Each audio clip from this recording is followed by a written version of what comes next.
Bueno, bienvenidos a Comprensión de los Tiempos Actuales, a la tercera sesión de libros históricos con el pastor Arturo Andrade. Hoy es la última sesión de este mes y el próximo mes continuamos con las tres sesiones siguientes para culminar con libros históricos. Entonces, vamos a orar y le damos el lugar al pastor Arturo. Señor amado, gracias por esta clase tan linda. Gracias por el poder de tu palabra y por todo lo que tú nos refrescas, nos enseñas, traes a la luz, nos revelas, Señor.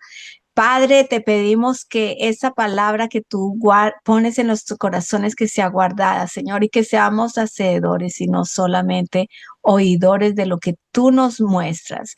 También te pido por el pastor Arturo, por su matrimonio, su familia, Señor, por su ministerio y todo lo que has puesto en sus manos, Señor. Te pido que lo bendigas, lo guardes, protejas todo lo que le has dado, Señor, y que su vida y su ministerio sigan dando mucho fruto. En el nombre de Jesús, amén.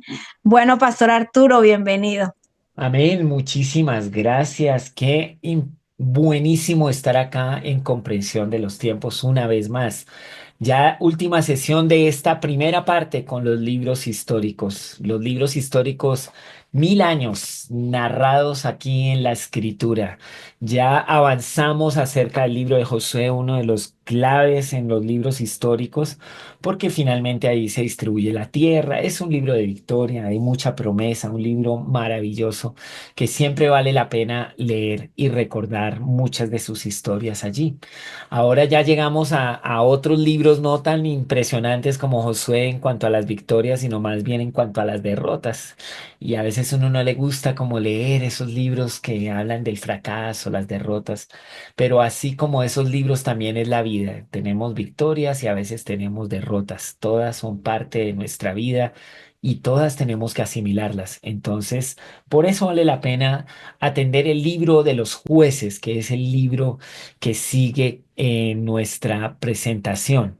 El libro de los jueces es un texto muy interesante del Antiguo Testamento. Hay personajes claves, enseñanzas principales.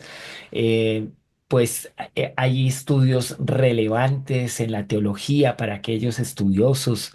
Y bueno, un periodo muy turbulento visto desde la óptica de este lugar. Algunos de los jueces, o sea, digamos, algunos de esos jueces, cuando usted los lee, parece que los años pues iban en 40, 20, 10. Era como que no era muy preciso el que registró los periodos de los jueces, pero básicamente es un acercamiento a cómo fueron sus periodos. Antes de entrar en esa introducción al libro de los jueces, déjeme leerle el Jueces capítulo 2, Jueces capítulo 2 desde el versículo 10. Yo creo que es el mejor párrafo, los mejores párrafos para introducir la historia de los jueces. Dice así: después de que murieron todos los de esa generación, creció otra que no conocía al Señor, ni recordaba las cosas poderosas que Él había hecho por Israel. Los israelitas hicieron lo malo a los ojos del Señor y sirvieron a las imágenes de Baal. Abandonaron al Señor, Dios de sus antepasados, quienes los había sacado de Egipto. Siguieron y rindieron culto a otros dioses, los dioses de los pueblos vecinos, y así provocaron el enojo del Señor.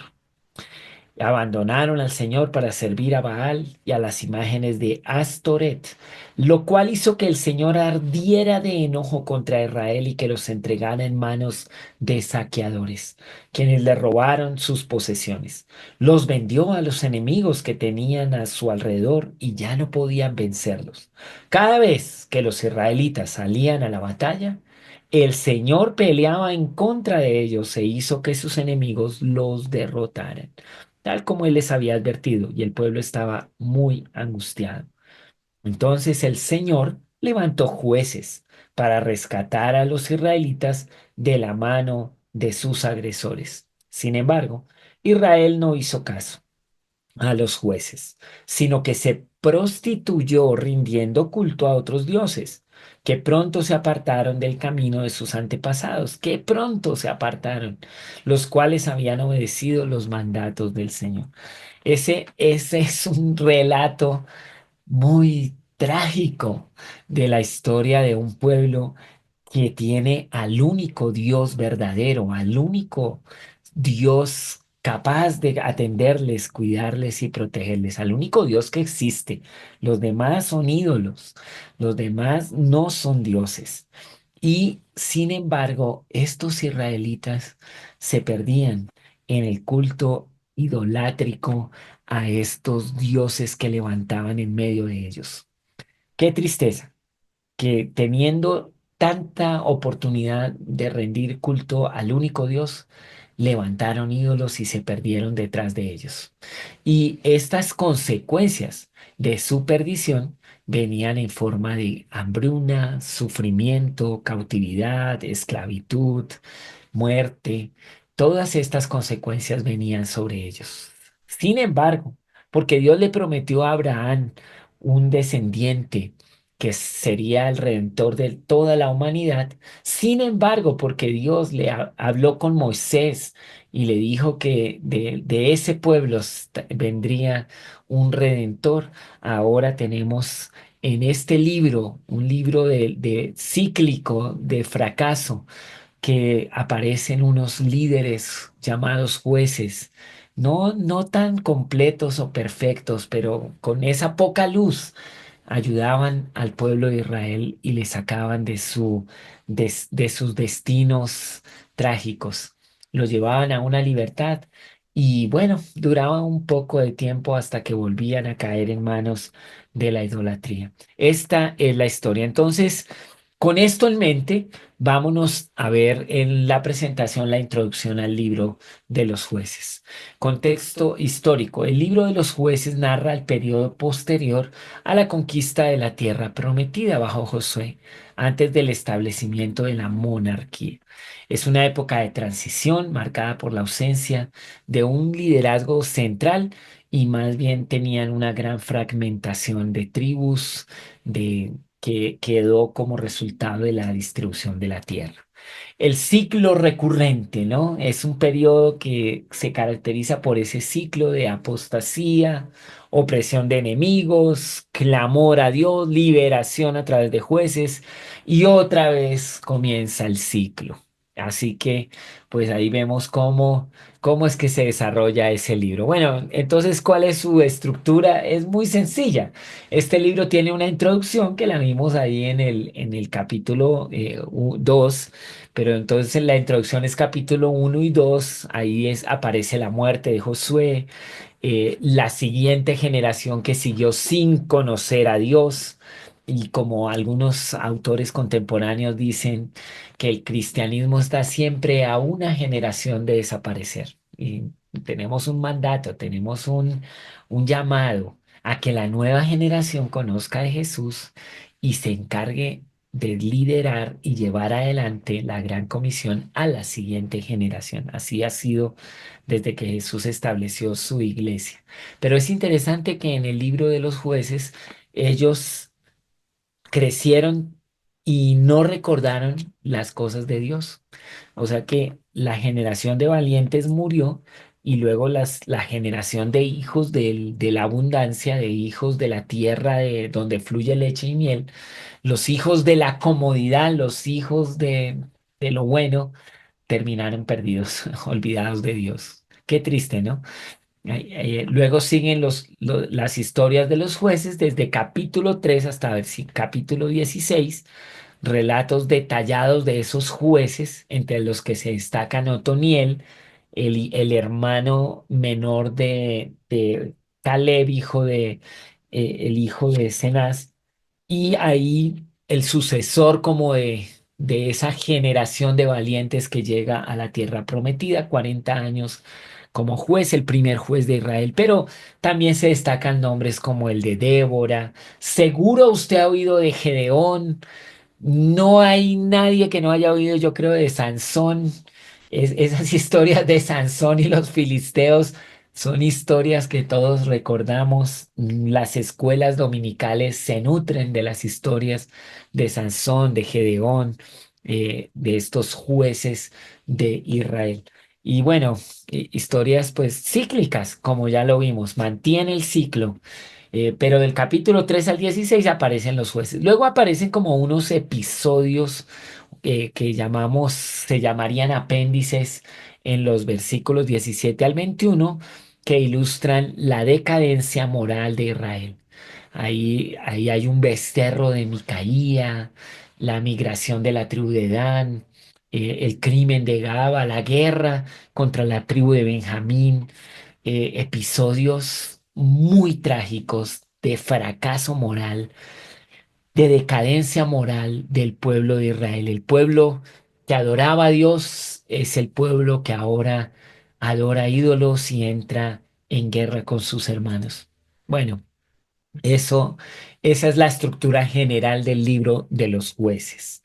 Bueno, algunos de los jueces, entonces, historias de los jueces. Otoniel, primer juez, liberó al pueblo de la opresión. Ehud, zurdo, que asesinó al rey de Eglón de Moab, así liberó a Israel. Débora, una profetisa y luego jueza, que lideró a Israel junto a Barak contra Sísara. Esa historia es como una historia interesante, muy predicada en los congresos de las mujeres y les gusta mucho la historia de Débora, una profetisa y jueza. Pero interesante que Débora le decía a Barak, Barak, usted tiene que ir allá, usted tiene que tomar su lugar, usted tiene que tomar el lugar. Las feministas hoy le dirían a Débora que estaba como muy machista en ese sentido, pero ella tenía claridad de lo que Dios quería y tenía una luz para ese momento de tanta oscuridad. Sin embargo, Barak no quiso asumir su momento, no quiso asumir su rol. Y entonces Débora profetizó que aunque iban a tener la victoria, no sería completamente una victoria que le daría gloria a Barak, sino que traería también una gloria compartida con una mujer. Y bueno, eso pasó. Usted puede leer la historia mejor ahí, pero Débora era una mujer íntegra, recta, entendida. En un momento de tanta dificultad tenía comprensión de lo que Dios quería hacer, por eso se convirtió en una líder, en una mujer muy valiente y muy especial para la historia de Israel. Y claro que sí, que la sigan predicando en los congresos de mujeres porque vale la pena escuchar su historia. Ahora, también tenemos en las historias de los jueces, tenemos también, por ejemplo, a Gedeón.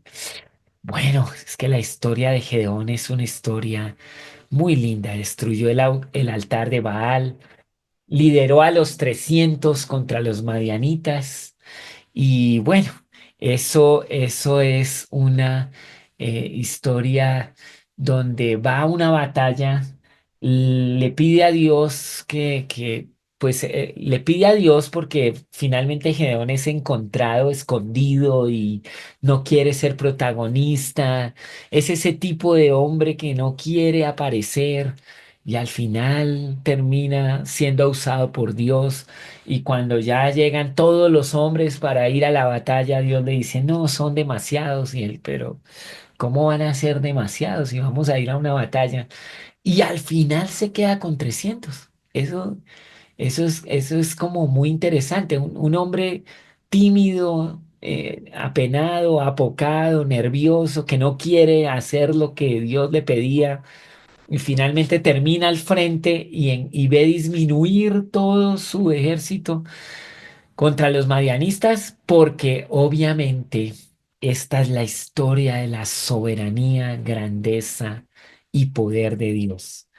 Yo creo que nunca deberíamos cansarnos de decir que a Dios no le impresiona la fuerza, ni los números, ni lo poderoso de la humanidad. Con muy poco Dios hace mucho, hace todo. Es nuestro Dios. Y bueno, la victoria viene por la fe en Él, no por la fuerza numérica. Pero aún así todavía como cristianos estamos olvidándonos de que no es con ejército ni con espada, sino con su Santo Espíritu y todavía hacemos las cuentas y todavía pensamos que nos faltan los números, que nos falta el poderío, que nos faltan las personas. Y ver, pero si tú estás con Dios, si la presencia de Dios está contigo, si tienes fe en Dios, pues deberías confiar más bien en Él, tu fe en Él y esperar. Y bueno, la historia de Gedeón es una historia de esas, y la de cada juez es una historia de esas en las que, aunque no haya mucho, Dios es suficiente y hace todo bien.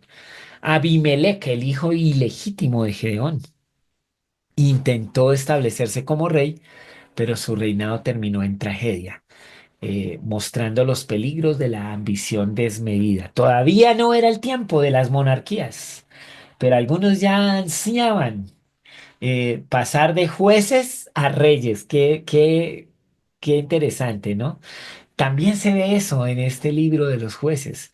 No es el tiempo de los reyes, pero algunos quisieran ser reyes. Y entonces esto le pasó a Abimelech, no le fue muy bien. Jefté, esta historia sí es de las más tristes y como para mí intrigantes, porque él hizo un voto precipitado a Dios después de una victoria y dijo que él iba a ofrecer en sacrificio a la primera persona que saliera a recibirlo cuando llegara a su casa, como una, como una manera de hacer una gratitud a Dios por la victoria que le daba. Y bueno, la que salió a recibirlo era su hija más querida, más amada, y él en cambio de alegrarse cuando la vio, entró en una profunda tristeza. ¿Qué fue el voto? ¿Qué finalmente hizo? Pues en ese libro de los jueces, cualquier cosa podía ser. Algunos comentaristas dicen que lo que ocurrió es que él encerró a su hija como en una habitación y ella nunca más volvió a ver a las personas, nadie más la volvió a ver a ella. Otros dicen que efectivamente él la asesinó en sacrificio a Dios y Dios no pide sacrificios humanos, Dios no pide este tipo de cosas ni de votos, pero es el tiempo de los jueces donde hay tanta oscuridad espiritual y donde cada cual hacía lo que mejor le parecía. Así que es una posibilidad. Eh, pues depende del comentarista que tú consultes, ahí verás una interpretación para una historia tan intrigante, pero lo que sí es cierto es que estaban mal de teología. O sea, lo que demuestra eso, lo que demuestra estos votos y estas cosas que hacían, es que de verdad no conocían profundamente a Dios. Y, y será que hoy en la época de la luz, donde tenemos todas las escrituras, será que todavía nos falta la teología? Yo todavía escucho gente haciéndolo el vellón de Gedeón. eh, ya no tan frecuente como cuando me convertí, pero todavía hay gente que dice, Dios, si es tu voluntad, entonces que este pañuelo, que esta cosa, que esto ocurra, así como Gedeón, que trataba de establecer si Dios lo quería como juez. Eso es no conocer a Dios, la verdad. O sea, la teología tiene que acompañar al creyente. El libro de los jueces es el libro de la oscuridad y no deberíamos seguir el ejemplo de esas personas que no conocían profundamente a Dios. Debemos leer el libro de los jueces entendiendo que cuando una persona hace lo que mejor le parece y que cuando una persona tiene poco conocimiento de Dios, su teología es débil y pobre, en realidad corre riesgos muy altos. Eso es lo que tú ves en el libro de los jueces. Y tenemos un Gedeón agotando la paciencia de Dios, un Abimelech mostrando una ambición desmedida, un Jefté haciendo votos a un Dios que no le pide nada de eso. Y sin embargo ahí haciendo esos votos a un Dios que solo quiere redimir y salvar. Así que En realidad es la pobre y débil teología la que se aprecia en estas historias de los jueces. Ni hablar de los que siguen, ¿no? Sansón, Sansón, Nazareo. Este voto nazareo era un voto que se hacía en ese tiempo, donde se decía que la persona, tres cosas debía cumplir en este voto. Tres cosas debían hacer en este voto. Uno, el nazareo no iba a consumir nada alcohólico, ninguna bebida alcohólica, nada alcohólico, era su voto. Interesante, ¿no? Pues tomaban vino en esa época. Los nazareos no tomaban vino ni nada alcohólico.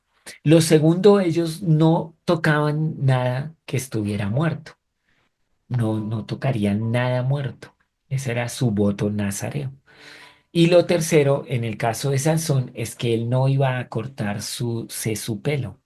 El voto nazareo se veía o se reflejaba, tenía una marca y era que el pelo no lo cortaban. Ese era el voto nazareo. Sansón era un nazareo. Había muchos más, pero él era uno de estos. Y Dios lo usó como un juez para libertar al pueblo de Israel de la amenaza filistea. Los filisteos hacían acecho, venían, los hostigaban muchísimo a los israelitas. Y ahí estaba Sansón, quien defendía al pueblo. Él tenía una fuerza sobrenatural. Lo interesante de Sansón es que la fuerza que él tenía como provenía de su voto.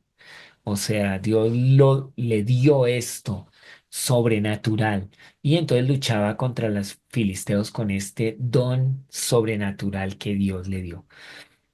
Su historia muestra cómo esa fuerza física pues no era sencillamente suficiente sin la guía y la relación que tenía con Dios. Sin embargo, cuando tú lees la historia de Sansón, uno dice, no, pero si ese era el más creyente, ¿cómo sería el resto de la población? Bueno, eso es un vistazo de cómo era la realidad, que el que más luz tenía, el que tenía un voto y el que tenía una fuerza sobrenatural de Dios, que provenía de Dios, era porque tenía una relación con él. Sin embargo, el Sansón era uno que hacía lo que mejor le parecía. Él tomaba unas decisiones muy locas, no escuchaba a sus padres ni a los ancianos de Israel. Él lo que se le ocurría lo iba haciendo. Así que como toda historia de jóvenes o líderes que hacen lo que bien les parece y subestiman el consejo de sus padres y los ancianos, como todo líder o joven que aunque tenga algo de Dios, cree que Él es como superior a todos los demás, pues su caída fue inminente y su historia una de las más trágicas el libro de los jueces.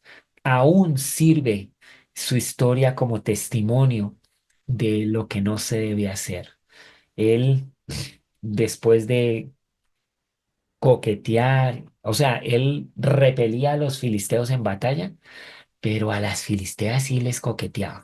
Qué cosa, qué increíble este Sansón. Entonces, no, le gustaban demasiado. El papá le decía, pero ven, Sansón, no hay una hija de Israel que te sea atractiva. Y él, no, le gustaban las filisteas. Y entonces andaba con ellas para arriba y para abajo. Y las filisteas, pues no eran leales a Dios, ni a Israel, ni a Sansón. Eran leales a sus dioses y a su pueblo. Así que una de esas él termina revelando el secreto de su fuerza que provenía de su voto y pues lo peluquearon. Esa frase sí se aplica bien a Sol. Y ahora quedó sin la razón, sin la marca de su voto y es capturado, es como cualquier hombre, es hecho esclavo y le sacan los ojos. ¿Ah? O sea, pierde su fuerza, pierde su visión, pierde todo lo que él tenía por tener una relación con Dios. Es que es como que Sansón pensó que Dios lo necesitaba a él para libertar al pueblo y que por eso él era imprescindible y podía hacer lo que quisiera. Pero cuando estaba sin ojos, cuando estaba esclavizado, cuando estaba siendo la burla de los filisteos, se dio cuenta que es al contrario, que él es el que necesitaba a Dios, que el imprescindible, que el que no puede faltar es Dios. Y él, qué triste historia, qué triste final para llegar a darse cuenta de que realmente el más necesario es Dios y no él, y que el libertador de Israel es Dios y no él, y que el que realmente hace las cosas es Dios. Y entonces, pues al darse cuenta de su realidad, en una de las ocasiones cuando lo llevan allá para burlarse de él, así dice la escritura, traigan a Sansón para burlarnos de él, y allá llega Sansón ciego y herido y mal. Entonces, bueno, cuando Sansón está haciendo la burla de todos los filisteos, él clama a Dios. ¿Y qué oración? O sea, y mira, a pesar de los errores, a pesar de la derrota, a pesar de la caída, una vez más, Dios tiene compasión del pueblo de Israel y le devuelve la fuerza a Sansón y él rompe las columnas de ese lugar y pues obviamente dice la escritura que en su hora final, en su muerte, él se llevó más filisteos que durante toda su vida. Pero, pues mira, no tienes que aprender las lecciones de la vida con Dios así a la fuerza. Tú puedes tomar ejemplo de Sansón y tú puedes tomar ejemplo de verdad y decir, Dios, yo no quiero sentir que tú eres alguien que, pues, que me necesita. Más bien yo quiero saber, decirte que tú eres el más necesario. Y gracias por el privilegio de usarme. Gracias por el privilegio de mi relación contigo. Gracias por el honor de ser parte de tu plan, de la liberación de la humanidad. Gracias por llevarme adelante mostrando y proclamando que tú eres un Dios de misericordia y de bondad y de amor. Es un privilegio que Dios nos use y que nos regale su presencia y nos dé la fuerza sobrenatural o nos dé dones sobrenaturales para llevar adelante su plan y su propósito. Y no nos olvidemos nunca de eso. Y si algún día nos olvidamos, que podamos volver a la historia de Sansón y recordemos nuevamente dónde estamos nosotros y dónde está Dios. Bueno, esos son algunos de los ejemplos que usted puede ver. Hay algunas cronologías, pues mira, el primer juez Otoniel, 40 años, Ehud, 80 años como juez, asesinó al rey Eglón, liberó a Israel de Moab. Débora, 40 años, profetiza y jueza. Gedeón, 40 años. Sansón, tan solo 20 años contra los filisteos con su fuerza sobrenatural. Ahora, esto quería mostrártelos porque en el libro de los jueces, pues los años están así, 40, 80, 40, 40, 20.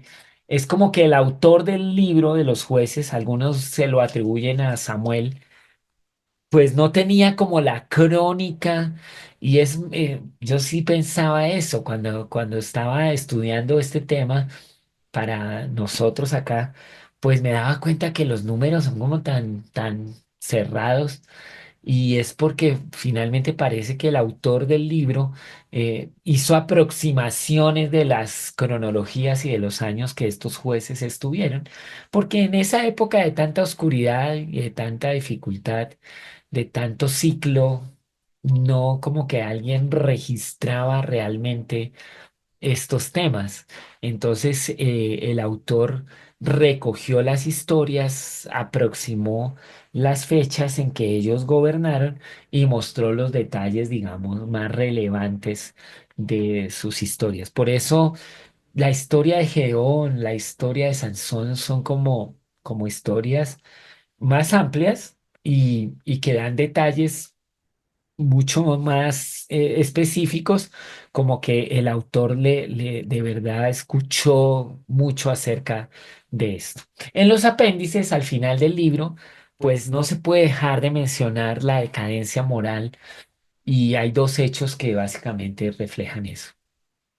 El becerro de Micaía ilustra la idolatría y la corrupción religiosa que se extendió por Israel, falta de compromiso en la adoración a un solo Dios. Y mira, ya habían hecho otro becerro por allá en el desierto y ahora otra vez vuelven, que tenían una fascinación por ese tema de los becerros. El crimen de Gaaba, un acto de violencia sexual que llevó a una guerra civil entre las tribus de Israel. No había ley, no había orden. Y claro, ellos tomaban la ley por su propia cuenta. Entonces, un acto de violencia sexual desencadena una guerra civil, mostrando la decadencia, la falta de orden y la falta de leyes y de gobernantes, ¿no? Como seguros. Principales enseñanzas en el libro de los jueces. Principales enseñanzas.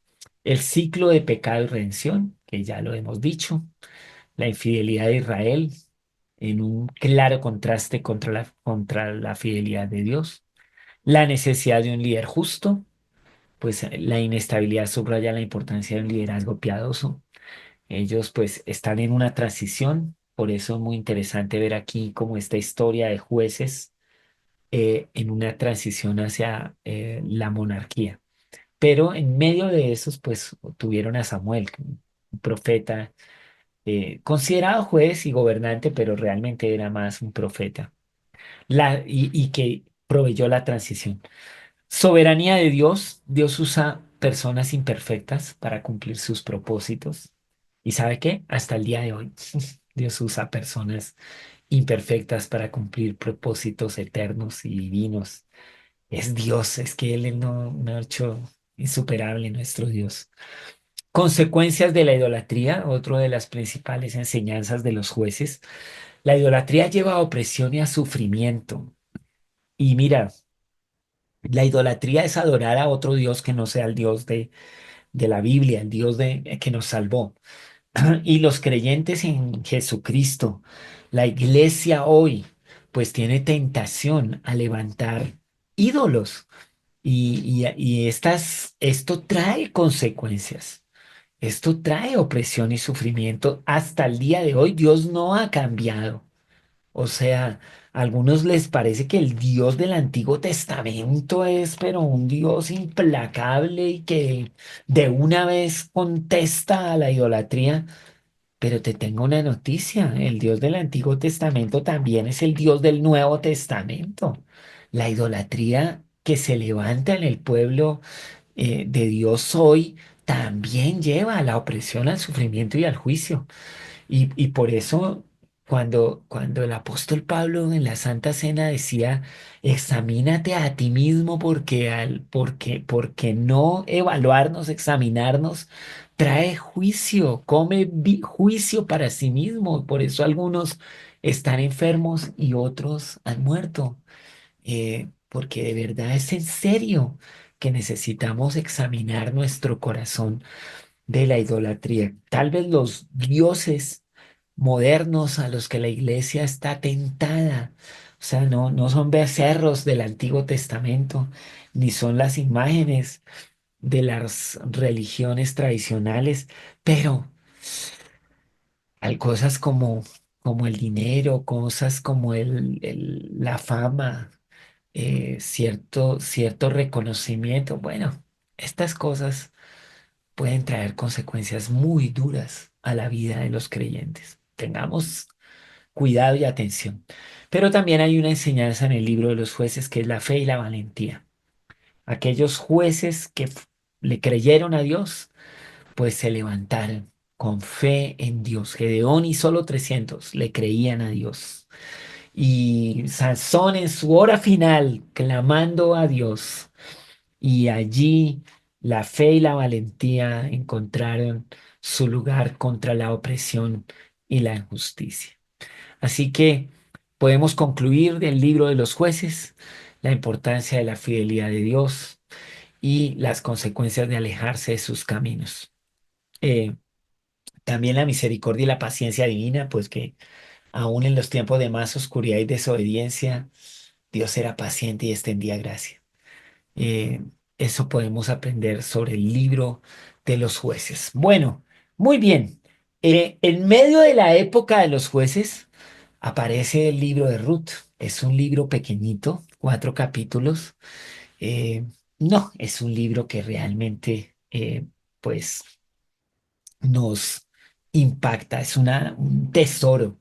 O sea, ¿cómo es que aparece la historia de Ruth en medio de la historia de los jueces? Porque tú tienes que saber que el libro de Ruth está ubicado dentro del periodo de los jueces. O sea, todavía no tenemos unas grandes avivamientos ni grandes cosas pasando en el pueblo de Israel. Es en esas épocas de oscuridad que aparecen historias como la del libro de Ruth, una historia de redención y lealtad. Personajes allí principales, pues Ruth y Boaz, mostrando pues fidelidad, amor, pues es una historia muy bonita. También es esa historia favorita de las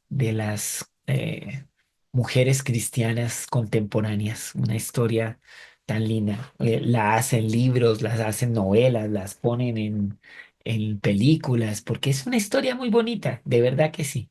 Ruth es un ejemplo de lealtad y devoción. Ruth es un ejemplo de lealtad y devoción. Ruth es una figura central. Lleva su nombre este libro. Eso también es muy interesante, que un libro del Antiguo Testamento lleve el nombre de una mujer llamada Ruth y además que esta mujer Ruth fuera una extranjera. Ella era una moabita, proveniente pues de Moab, una región al este del Mar Muerto. Ella, una extranjera de Moab, que se convierte a Dios a través del testimonio de su suegra Noemí y viene a ser parte del pueblo de Israel y se convierte no solo en un ejemplo de lealtad y devoción, sino que llega a ser una antepasada de la genealogía del Señor Jesucristo. Y el libro de Mateo la registra a Ruth como una antepasada de Jesús. Mateo menciona a 5 mujeres en su genealogía. Ya ayer mencionamos a una que fue Rahab y la otra que mencionamos es Ruth. Entonces, esta es la historia de ella. Es conocida por ser bisabuela y estar en esa genealogía. Este sería un reto, que usted encuentre a las 5 mujeres de la genealogía. Pues ya está Rahab, ya está Ruth. Hay 3 más y que aparecen con su nombre. Y las historias de ellas son muy interesantes, las de todas esas 5 mujeres. Ahora, bosquejo de este libro, que es pequeñito, pero vale la pena hacer su bosquejo, es el siguiente. Eh, hay una hambruna en Moab. Entonces esta familia que vive en Belén, tú sabes que Belén significa tierra de pan. Y era tanto la hambruna que en la tierra del pan no había que comer. Y entonces ellos se fueron en una migración a las tierras de Moab a buscar alimento. Ahí va Elimelech, Noemí y sus 2 hijos. Salen en búsqueda de un mejor lugar, de una tierra más próspera, de un lugar donde poder obtener comida. Una vez oí una prédica de una persona que predicaba esta historia y cómo le daba de duro a Elimelech. No, yo decía, pero fuera que el Elimelech estaba tratando de sobrevivir, ahora 20 siglos después le dan muy duro. O yo no sé cuántos siglos después, pero le dan muy duro al pobre Elimelech. No, yo no sé, yo creo que si yo estuviera en una tierra de hambre y tuviera que sobrevivir y darle de comer a mi esposa y a mis hijos, pues de repente haría las mismas decisiones que hizo Elimelech. O sea, ¿qué vamos a saber? Pero es que a veces uno lee la Biblia con ojos de juicio. O sea, el mismo juicio que uno tiene aquí para los contemporáneos, también se lo aplica aquí a los personajes bíblicos. Pero ¿quién eres tú para juzgar? El único juez es Dios. La verdad, a veces tenemos que leer las escrituras solamente entendiendo la realidad en la que vivían estos personajes. Si la Biblia no está dando juicio sobre sus decisiones, nosotros no deberíamos poner ese juicio sobre estos personajes. Deberíamos leerla con la tranquilidad de saber que el Espíritu Santo inspiró inspiró estas escrituras para que nosotros tomemos el ejemplo de un Dios que es tan soberano y tan grande. Ahora, el hombre Elimelech, cuando llega allá a Moab, pues sus hijas se casaron, sus hijos, perdón, sus hijos varones se casaron con dos mujeres moabitas. El nombre de una de las moabitas era Orfa y el nombre de la otra moabita es Ruth.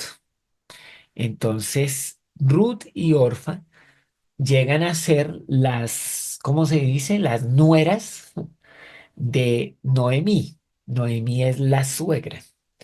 Entonces uno podría decir, ve, este es un libro de suegras y nueras. Pues sí, es un buen subtítulo para este libro. Elimelech muere y los dos hijos de Elimelech también mueren.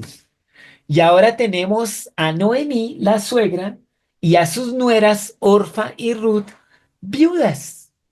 Esto no puede ser más trágico. Es la historia, este libro comienza muy trágico y solamente llevamos 5 versículos para mostrar la gran tragedia. Entonces Noemí, viuda, en una tierra extranjera, decide que mejor le va a ir en Belén y se regresa a su tierra y en el regreso sus nueras, pues que van con ella, Noemí en un momento, ella dice, no, no es justo con ustedes. Yo sé lo que es vivir extranjera.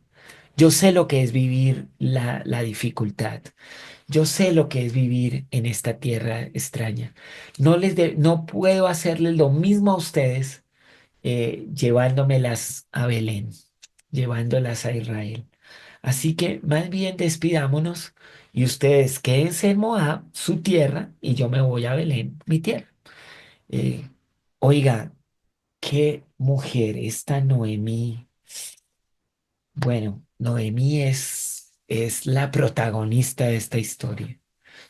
Ella es una suegra tan compasiva.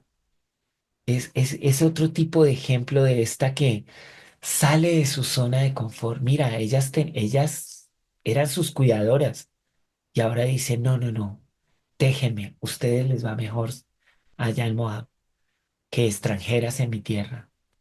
Y no, pues no vemos que esta historia termine mal porque el corazón de esta Noemí es un corazón compasivo, un corazón bueno, un corazón que de verdad es generoso.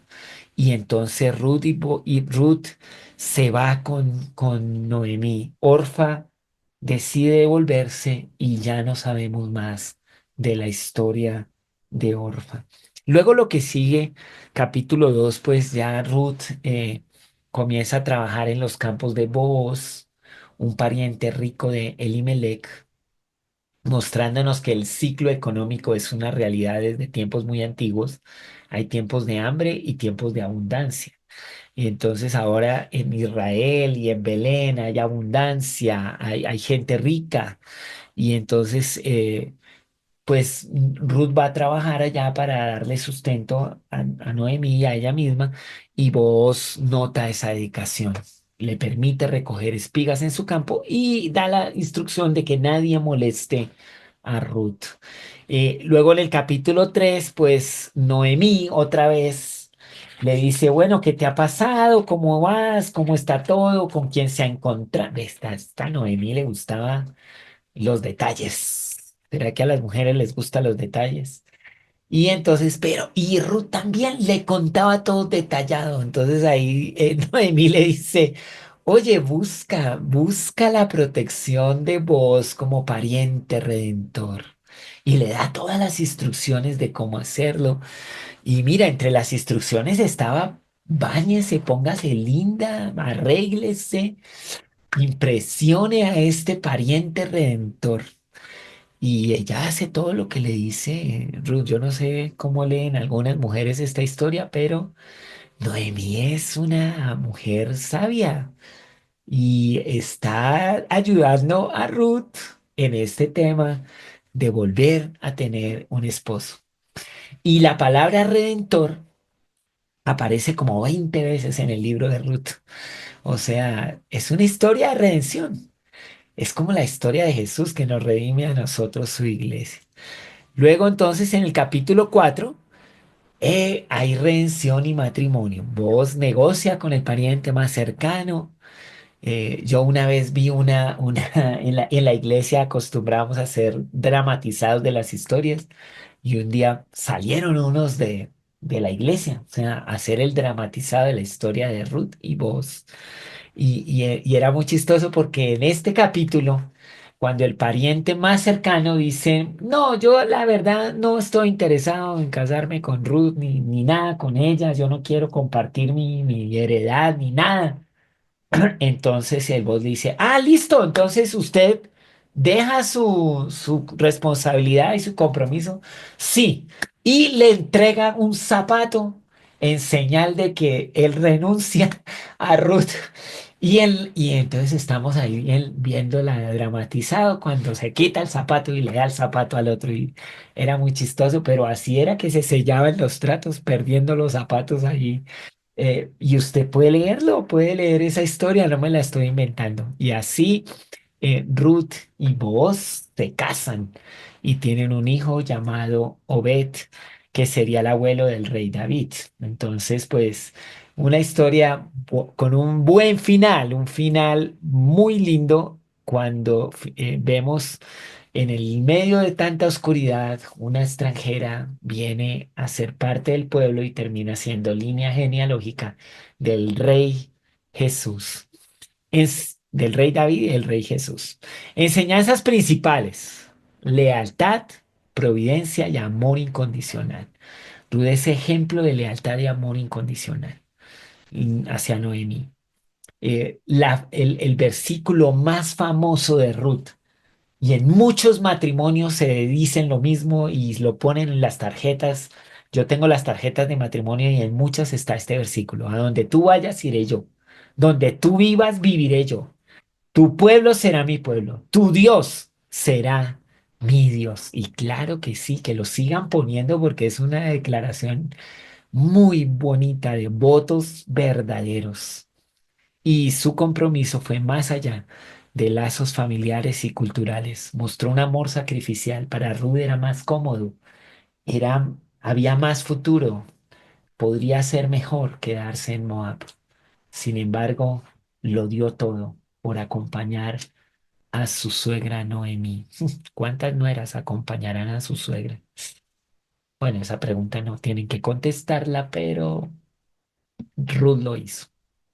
Providencia de Dios. Aunque el nombre de Dios no se menciona frecuentemente en el libro, pues ahí está su presencia, su guía, su provisión en circunstancias difíciles. eh, Cuidó de estas viudas. Bueno, ahí está la providencia de Dios, la soberanía de Dios. Inclusión y redención, un mensaje para todas las naciones. Eh, Ruth, siendo extranjera, es aceptada en el pueblo y se convierte en parte del plan redentor. Y el pariente redentor, que sería vos, una figura que restaura y rescata lo que estaba perdido.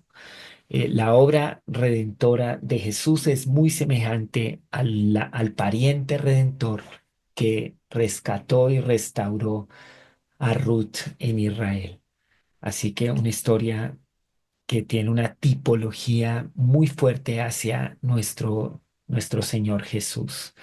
Bueno, otras lecciones como fidelidad y restauración, lecciones para la vida diaria. Mira, estas lecciones son importantes. Pon mucha atención. La fidelidad en las cosas pequeñas. Mira, Ruth fue a los campos, recogía espigas que caían en el piso, lo hacía día por día. Ella iba con la bendición, solo con la bendición de Noemí, no tenía nada más. Ella obedeció en las pequeñas cosas y fue esto lo que impresionó a vos. Así que es una historia que nos enseña a ser fieles en lo poco, a ser fieles en las cosas pequeñas. Yo sé que la cotidianidad puede ser abrumadora. Yo entiendo que a veces el anonimato de las cosas pequeñas puede ser muy abrumador, pero en la fidelidad de las cosas pequeñas es donde llegan las grandes oportunidades. También es una historia de restauración y esperanza. Puede todo comenzar con una hambruna, con muerte, con desesperación, pero ¿sabe? Todo terminó con restauración y esperanza. Hubo un matrimonio, hubo un hijo, hubo un linaje. Así que Dios puede transformar cualquier situación difícil que tú vivas. Bueno, concluyendo el libro de Ruth, entonces vive los principios de este libro. Por favor, sea leal y comprométase.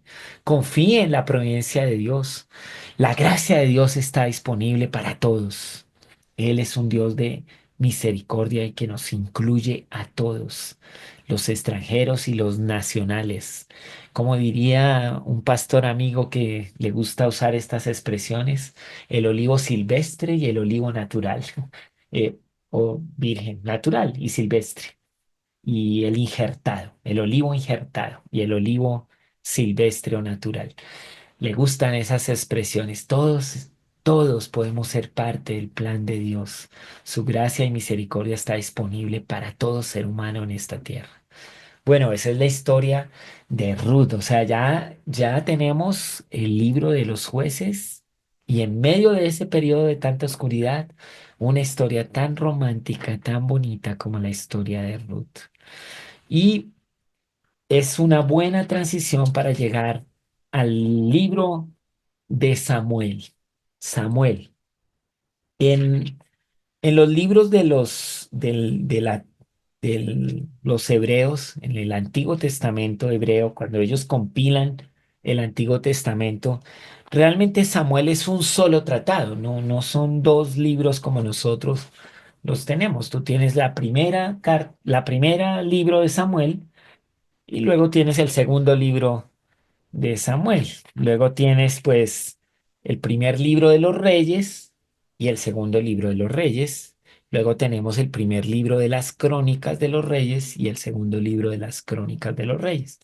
Y en los reyes y en las crónicas, muchísimo pasaje paralelo. O sea, esa es una característica de estos libros. Pero la monarquía y digamos todo ese periodo de los reyes será lo que miraremos en la sesión que nos queda faltando. Dentro de un tiempo anunciaremos y ahí nos veremos para libros históricos parte 2 y ahí tendremos. Pero en la transición entre los jueces y los históricos, entonces tenemos el libro de Samuel y este personaje, pues, es muy clave en la historia de Israel. Es juez, profeta, sacerdote, y un líder espiritual influyente, la verdad, una historia maravillosa. Ahora, vale la pena leer los primeros versículos de Samuel. Eh, Leímos versículos de Josué, leímos versículos de Jueces, leímos el versículo más famoso de Ruth y ahora vamos a leer los primeros versículos de Primera de Samuel. ¿Cómo este libro empieza? Había un hombre llamado Elcana que vivía en Ramá, en la región de Suf, ubicada en la zona montañosa de Efraín. Era hijo de Jeroam, hijo de Eliú, hijo de Tohu, hijo de Sub, de la tribu de Efraín. Elcana tenía dos esposas, Ana y Penina. Penina tenía hijos, pero Ana no. Cada año Elcana viajaba a la ciudad de Silo para adorar al Señor de los ejércitos celestiales y ofrecerle sacrificios en el tabernáculo. Los sacerdotes del Señor en ese tiempo eran los dos hijos de Elí, Ofni y Fines. Cuando el Cana presentaba su sacrificio, le daba porciones de esa carne a Penina y a cada uno de sus hijos. Sin embargo, a Ana, aunque la amaba, solo le daba una porción selecta, porque el Señor no le había dado hijos. De manera que Penina se burlaba y se reía de Ana porque el Señor no le había permitido tener hijos. Año tras año sucedía lo mismo. Penina se burlaba de Ana mientras iban al tabernáculo. En cada ocasión, Ana terminaba llorando y ni siquiera quería comer. ¿Por qué lloras, Ana? Le preguntaba al Cana. ¿Por qué no comes? ¿Por qué estás desanimada? ¿Solo por no tener hijos? ¿Me tienes a mí? ¿Acaso no es mejor que tener 10 hijos? Uy, es el Cana así. ¿Cuántos lo quieren? Pero bueno, un día hice una encuesta de si la respuesta del Cana fue una buena respuesta para su esposa Ana, y la verdad el Cana perdió la encuesta de popularidad, porque pues no, mm, mm, digamos, el esposo tiene un rol y los hijos tienen otro.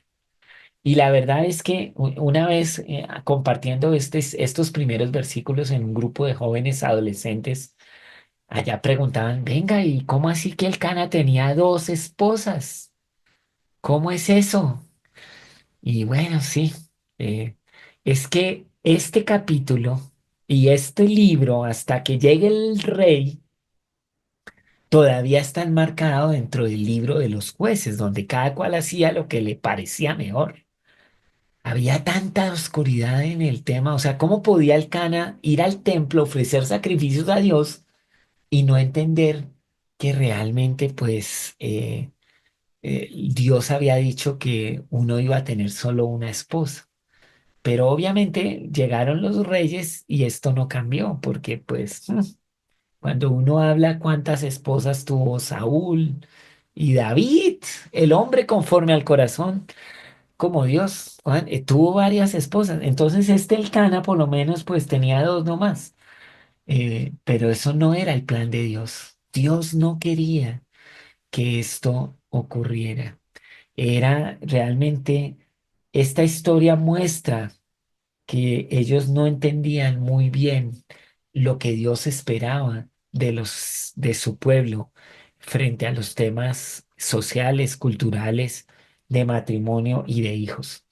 Así que el Cana tenía graves problemas porque obviamente él tenía a dos esposas y una de ellas se burlaba de la otra porque no podía tener hijos. Así que Ana decide orar, decide ir y orar a Dios y pedir por ese hijo.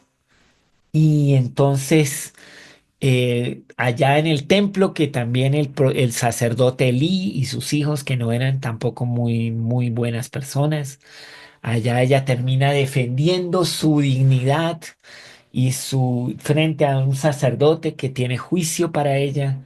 Y ella dice, no, no es así, yo estoy aquí es atribulada porque derramo mi alma delante del único que puede escucharme, entenderme, comprenderme. No me entiende mi esposo, no me entiende el sacerdote, no me entiende mi familia. El único delante del que derramo mi corazón y mi vida es el Señor Dios, pidiéndole un hijo. Y bueno, el sacerdote le dijo, bueno, pues Dios te bendiga y te conceda la petición de tu corazón. Y entonces ella siguió allí orando y al final, pues Ana dice, al final nace el hijo. Entonces el nacimiento y el llamado de Samuel, nacimiento y llamado de Samuel. Samuel nace como respuesta a la oración, nace como respuesta a la oración de Ana, quien era estéril. Es dedicado a Dios desde su nacimiento. Entonces fue criado en el tabernáculo, lo llevaron y lo entregaron. ¿Cómo así? Ana tuvo a Samuel y pues cuando ya estaba fuertecito, fue y lo entregó al sacerdote Elcana. Perdón, Elí. Al Elí que le dijo que ella estaba borracha en el templo. Y allá fue y se lo dio. O sea, porque ella entendió que a quien estaba cumpliéndole su voto era a Dios y no a los hombres. Esta mujer, Ana, de verdad tenía un discernimiento y una comprensión de sus tiempos más allá de los que los sacerdotes. Y desde joven Samuel recibió el llamado de Dios para convertirse en un profeta. Y usted recuerda la historia del joven Samuel oyendo a Dios y tratando de discernir y va donde su sacerdote le dice, Eli, ¿me llamas? Bueno, y ahí toda la historia hasta que al final vemos cómo Samuel acepta el llamado y profetiza, y es duro. El liderazgo de Samuel a lo largo de la vida. Es un juez y líder, sirvió como juez y líder de Israel durante toda su vida. El último juez, pero también como el inicio de una temporada de profetas. Es que este Samuel de verdad cumplió todas las transiciones. Es el último juez, pero es el que le da inicio como al ministerio profético así más estructurado, más establecido. Y él es el que hace la transición entre los jueces y los monarcas. Y la famosa frase de Dios al líder Samuel cuando le dice, Samuel, que el pueblo pida rey no quiere decir que te están rechazando a ti. Quiere decir que ya no me quieren a mí como gobernante. Así que unge un rey, imagínese, y le dio las instrucciones para hacerlo. Eh, Vale la pena estudiar la historia de Samuel y las transiciones. Cómo pudo sujetar sus emociones, sus ambiciones, su fortaleza, su poder.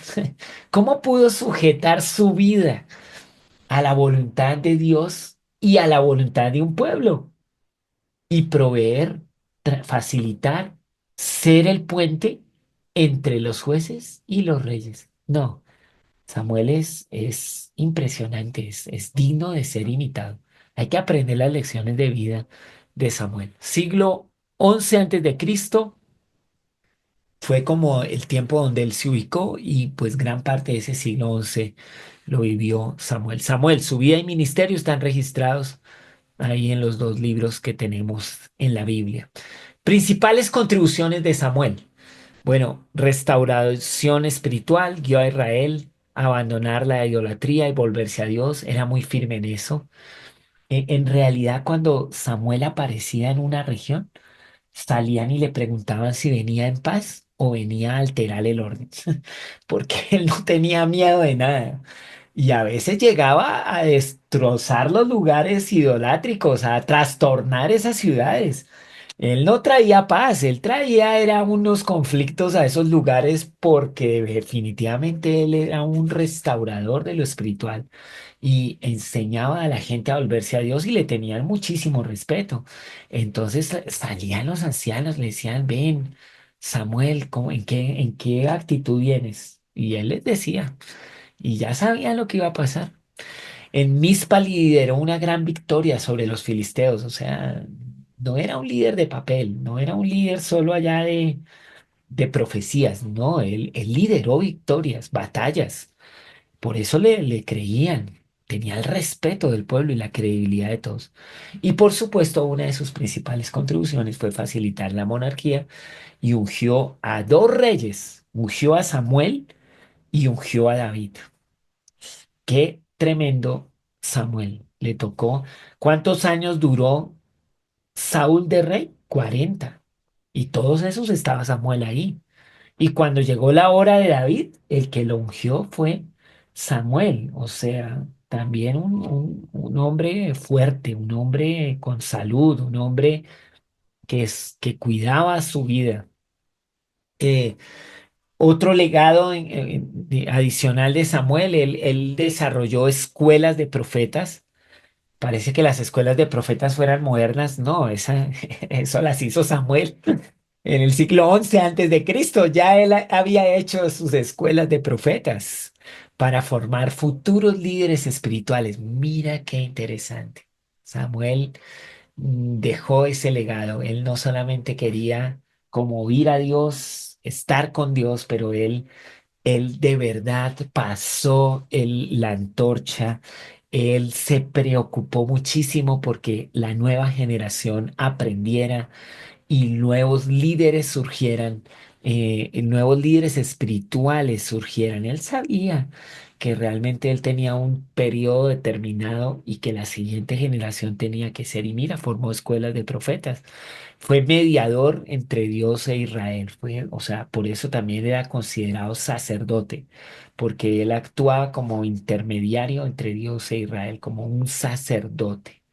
eh, y era íntegro. O sea, mm, usted lee la historia de Samuel y no encuentra como esas historias de caída, de debilidad, de derrota. No, parece que con cada año él era más fiel, más íntegro, más comprometido, más apasionado. O sea, desde el niño hasta muy anciano, muy, muy seguro de la voluntad de Dios y fue muy íntegro en vivir lo que predicaba, lo que proclamaba. Pues una historia muy linda. Los libros Primera y Segunda de Samuel vale la pena y vale la pena concentrarse en la historia de él, porque pues obviamente se narra la historia de muchos personajes. Enseñanzas claves de su vida, pues yo creo que la obediencia a Dios primordial. Él oía a Dios y lo obedecía. O sea, era clave en su vida. Oración. Él oraba a Dios, él hablaba con Dios, él se movía por lo que Dios le decía.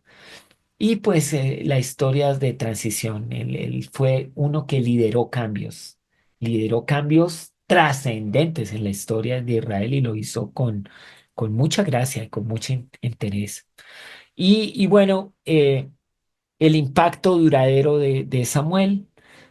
A manera de conclusión, Samuel es recordado como un líder influyente en Israel. Su ministerio preparó el camino para el rey David. Su legado perdura como ejemplo de fidelidad y obediencia.